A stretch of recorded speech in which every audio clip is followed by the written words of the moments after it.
पाकिस्तानक अधिकांश लड़ाकू विमान ओहिठामक 7टा एयरपोर्ट पर तैनात अछि। ओना ओ 30टा एयरपोर्ट पर लड़ाकू विमान के राखि सकैत अछि आ ओहिके माध्यमसँ ओहिठामसँ भारत पर आक्रमण कऽ सकैत अछि। एहिके ओसभ पूर्व तैयारी पहिने कऽ चुकल अछि।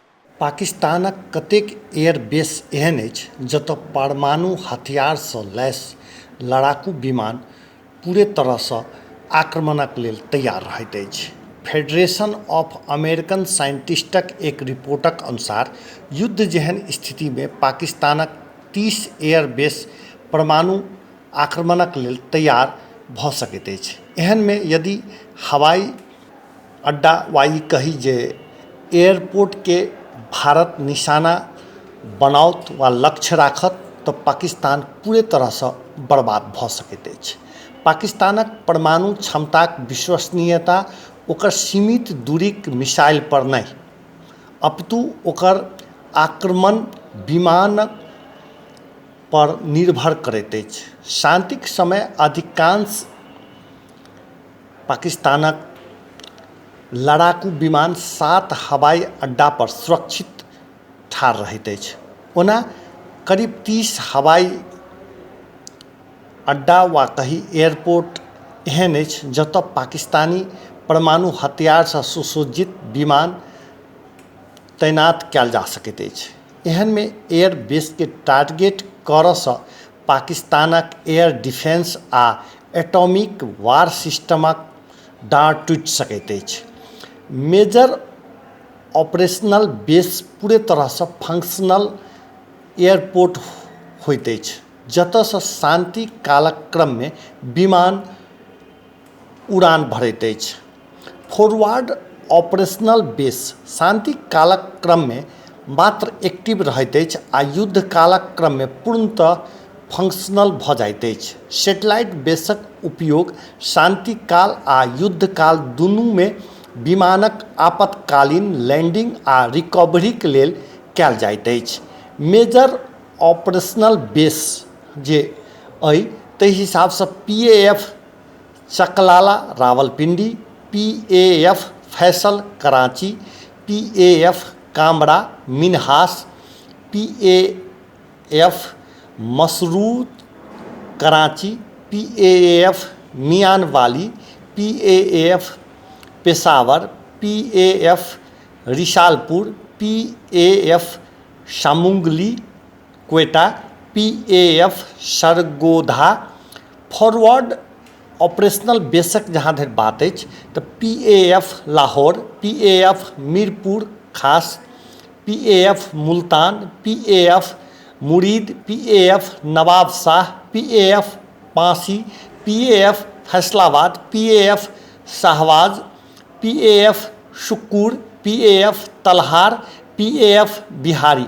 सैटेलाइट बेसक जहाँ धरि बात अछि तऽ PAF भगतानवाला, PAF चांदेर, PAF Gwadar, PAF Kohat, PAF Ormara, PAF रहीम यार खान, PAF राजनपुर, PAF सिंधरी।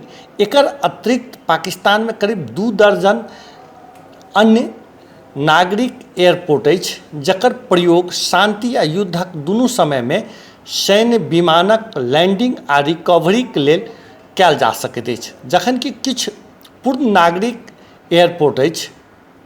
अन्यमे एक रनवे आ मामूली सहायता सुविधासँ बेसी किछु नहि अछि। अधिकांशक प्रयोग जेट लड़ाकू विमान द्वारा कयल जा सकैत अछि आ सब मध्यम आकारके सामरिक परिवहनके सम्हारि सकैत अछि। चीनी निर्मित A5क संचालन करऽबला 2 इकाई एहन विमान जकरा परमाणु हथियारक हवाई डिलीवरीक लेल प्रमुख मानल जाइत अछि, कथित रूपसँ 1998के शुरुआतमे PAF मसरूरमे तैनात छल। 1999के अंत धरि ओतहि कथित तौर पर PAF पेशावरमे फेरसँ तैनात कयल गेल।